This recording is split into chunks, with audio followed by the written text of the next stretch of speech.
Hi అండి, నేను మీ శేఖర్ని. అక్కడంత డస్ట్లో ఉండొచ్చాను కదా, ఇప్పుడు హెల్త్ని కూడా కాపాడుకోవాలి కదా. అందుకని మార్నింగ్ రావడం, స్నానం చేయడం, ఖర్జూరం, ఎండు ద్రాక్ష, బాదం పప్పు, జీడిపప్పు అన్నీ ఉన్నాయి. ఇది ఒకటి తీసుకుంటాను. డస్ట్ ఎక్కువ కదా మాకు అక్కడ, అందుకని ఇది ఒకటి. అందుకనే కొంచెం హెల్తీగా ఉన్నాను, కొంచెం ఫిట్గా ఉన్నాను. పనే అండి. ఇక్కడికి వస్తే ఫుడ్ విషయం మాత్రం అస్సలు తగ్గేదిలే. డస్ట్ నైట్ అంటే నేను 9కి వెళ్తాను కదా, మార్నింగ్ 5:30కి అట్లా అయిపోతుంది. కార్ నుంచి వాకింగ్ చేసుకుంటా రూమ్ దగ్గరకు వచ్చేటప్పటికి 6 అవుతుంది.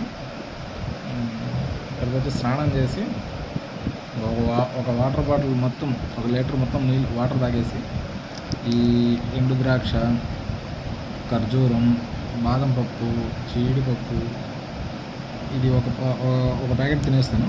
దాని తర్వాత ఇంకొకటి. అంటే డస్ట్లో పనిచేస్తున్నాం కదా, కొంచెం హెల్త్ని కూడా చూసుకోవాలి కదా. డస్ట్ అంటే మా దాకా రాదు, ఎందుకంటే గ్లాసెస్ అవి ఉంటాయి కదా. సో అదనమాట. ఇంకా ఇప్పుడు ఏమైనా పడుకునేస్తే మళ్ళీ ఈవినింగ్, మధ్యాహ్నం లేస్తాము, భోజనం చేసి పడుకుంటే ఇంకా ఈవినింగ్ లేసి మళ్ళీ యథాప్రకారం డ్యూటీకి వెళ్తాం అనమాట. అదనమాట మా డ్యూటీ. ఓకే అండి, బాయ్.